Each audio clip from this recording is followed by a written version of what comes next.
القصة كتبدا بخمسة د الأصحاب مقربين: غيريرو، كومبو، تينكو، طورو وبولو، اللي كيسافروا مجموعين باينين مرتاحين، ولكن في الحقيقة راهم أعضاء في وحدة من أخطر القوات الخاصة في المكسيك. وهما داخلين في الطوموبيل كيدوزوا الوقت في هدرة خفيفة على الماكلة، ولكن الرحلة ديالهم كتبدل فجأة منين طوموبيل أخرى كتدخل فيهم، ومن بعد كيتعرضوا لهجوم مسلح عنيف. المشهد كيتحول من بعد 72 ساعة قبل الاصطدام. في قهوة صغيرة، غيريرو وصاحبو توتشو كيشوفوا مجموعة د العصابة كيديروا نشاط إجرامي قدام الكوميسارية. هاد العصابة عندها سلطة كبيرة في المنطقة وكيهجروا بالجرائم في عز النهار حتى والبوليس كيتفرج. وفي داك اللحظة كانوا باغين يخطفوا بنت سميتها كارلا، جاو يبلغوا عليهم عند السلطات. الأم ديالها لوسيا كانت كتحاول توقفهم بجهد، ولكن بجوجهم ما قدروا يديروا والو قدام هاد المجرمين الطغاة. غيريرو اللي عنده تجربة في الخدمة ما قدرش يبقى كيتفرج، فتدخل وواجه العصابة مباشرة ودخل في معركة قوية. من بعد خرجوا بزاف د البوليس من الكوميسارية، ولكن عوض ما يعاونوه صوبوا سلاحهم على غيريرو اللي كان شاد زعيم العصابة بالسلاح. النية الحسنة كتحسب خاطئة، كما كيقول المثل: دير خير ما يطرى باس. باش ما يبقاش الغلط، غيريرو خرج الباج ديالو، عرف براسو كقائد في القوات الخاصة المكسيكية. منين عرفوه، واحد من البوليس عطى الامر لصاحبه باش يعتقلوا العصابة.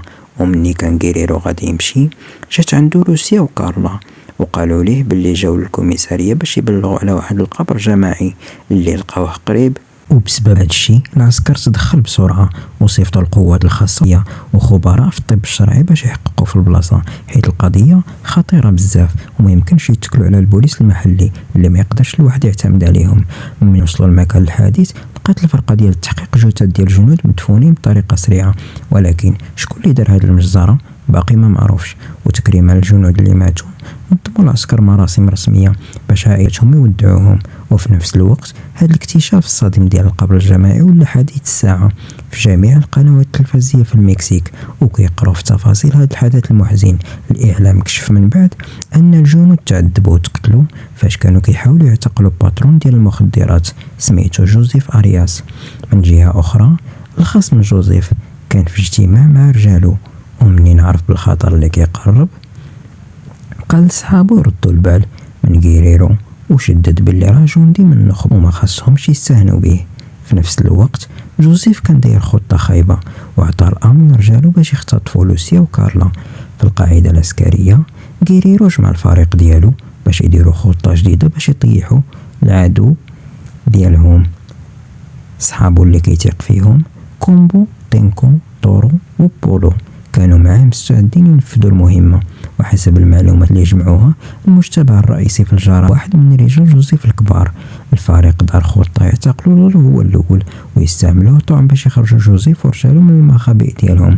وفي النهار التالي غيريرو وفريقه بداو في تنفيذ الخطة، وما طولوش حتى قدروا يعتقلوا لالو بنجاح وهو كياكل في واحد الريزو. في نفس الوقت وفي منعطف غير متوقع، جوزيف كان كيجتمع مع وزير الدفاع ديال المكسيك، وبشكل مفاجئ المسؤول الفاسد كان كيشد رشوه من عند جوزيف باش يضمن ان العسكر ما يديرش عليه الحملة. في داك اللحظة الوزير قال لجوزيف بلي راه حط تنصوت على تليفون غيريرو وان لالو راه تقبض عليه وغادي يلبسوه التهمة ديال المجزرة.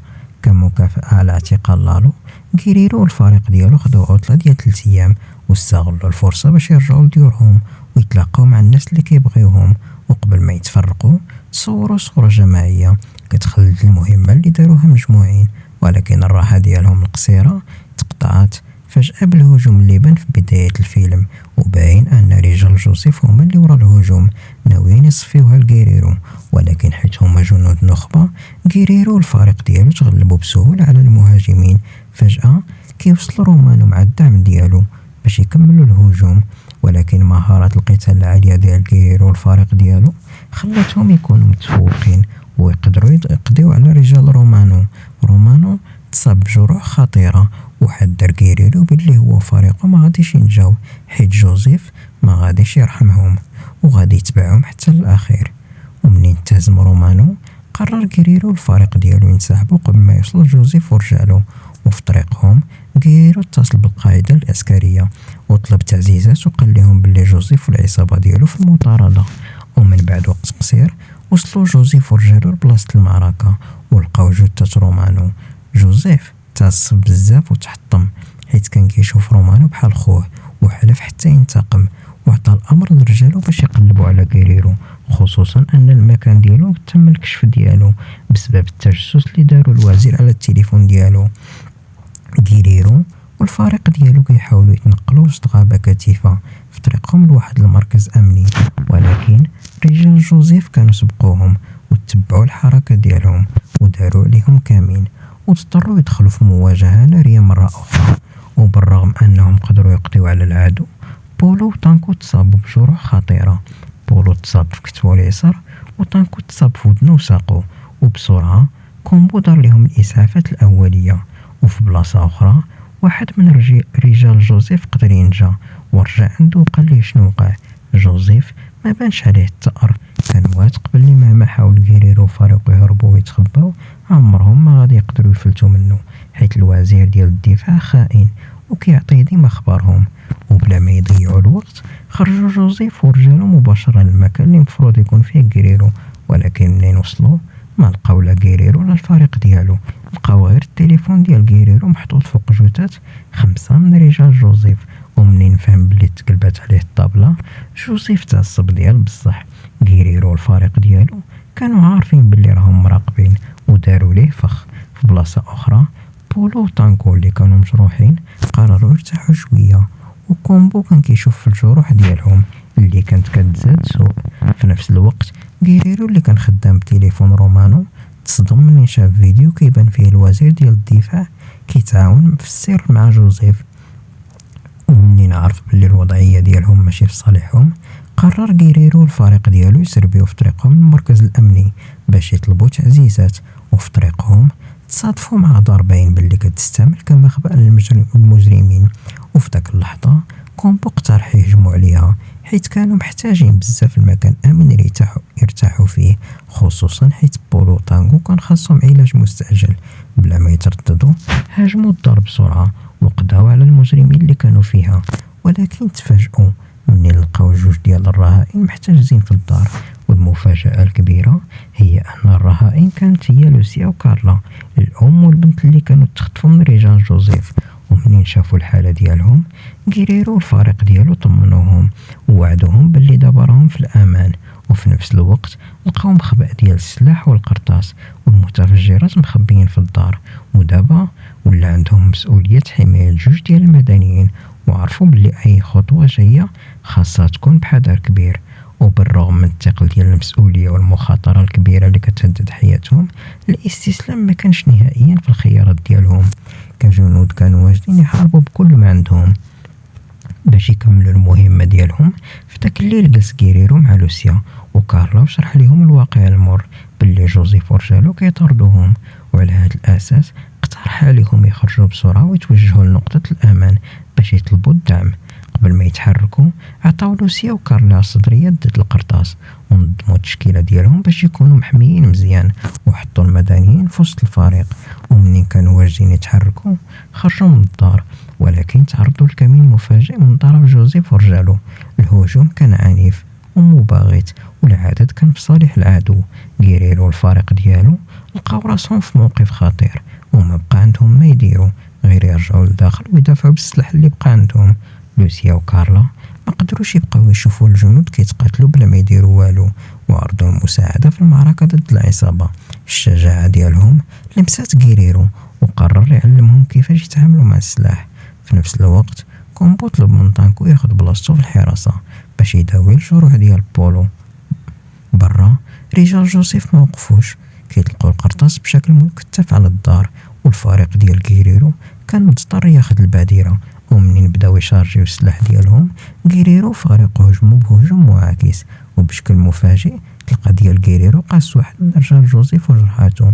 ومنين تكلمات الدعوة غيريرو تفقد الحالة ديال الفريق ديالو وسمع الرد من الفرقة. غير طانكو كان في حالة حرجة حيت تصب قرطاسة من جوزيف وما بقاش قادر يتحرك وكيحاول يتنفس. طانكو بدا كيعيط على الذخيرة حيت كان خاصهم يصمدوا في مواقعهم. كارلا تطوعات باش توصل ليه الذخيرة. في نفس اللحظة رجال جوزيف تسللوا للدار من نفق تحت الأرض غيريرو ولا الفريق كانوا عارفين، ومنين داروا الهجوم المباغت فاجئوا طانكو كارلا. طانكو طلب من كارلا تهرب، وهو بقى باش يواجه الخطر، وباش يحمي الفريق دار أكبر تضحية، فجر قنبلة ومات مع العدو. المأساة ما وقفتش هنا، بولو حتى هو تصاب وتوفى بقرطاسة من جوزيف. نزف بزاف حتى ما بقى عندهم ما يديروا ليه. الحزن كان كبير بزاف على غيريرو وعلى باقي الفريق، وحتى لوسيا وكارلا بكاو على الجنود اللي ضحاو بكلشي باش يحميوهم. والوقت بدا كيضغط عليهم كتر، تجمعوا كاملين ودعاو للشهداء وتمنوا ليهم الرحمة والمغفرة. وفي نفس الوقت جوزيف ما بقى عنده حتى خيار، واضطر يسلم راسو ويهبط سلاحو، ولكن بلا ما يطلب السماحة. تحدى غيريرو في مواجهة رجل لرجل، وحيت غيريرو جندي وعنده الشرف ما قدرش يضرب واحد ما عندوش سلاح. قبل التحدي وقرر يقاتلو بيديه. في البداية غيريرو كان كيتغلب حيت جوزيف محفون القتالية، لكن منين تفكر الأصدقاء اللي ماتوا رجعت ليه العزيمة والحماس، شعل فيه نار القتال وهجم بكل قوة وغلب جوزيف في النهاية. من بعد ما طاح العدو غيريرو شاف الفريق وقال صافي سالات. الوطنية والصبر ديالو كانوا باين في الدم والتضحية. وفي الصباح من بعد معركة طويلة وقاسحة وصل الدعم العسكري وأمنوا المكان. جوزيف كان مصاب بزاف وشدوه ووجدوه يحاكموه، وهنا بان بلي غيريرو خلاه حي باش يكون شاهد في المحكمة ويفضح المسؤولين الفاسدين اللي تعاونوا معاه، وفي مقدمتهم الوزير ديال الدفاع. من بعد غيريرو، كومبو، طورو، لوسيا وكارلا جات هيليكوبتر ورجعوهم للبلاد، لكن قلوبهم كانت حزينة على فراق صحابهم، وذكريات بولو وطانكو غتبقى في قلوبهم ديما. وبهذا الشكل صارت القصة. العبرة من هذا الفيلم هي أن حتى في الظروف الصعيبة الصداقة والوفاء والشجاعة كيبقاو أقوى سلاح. الرجال اللي كيدافعوا على الحق كيخلصوا الثمن غالي.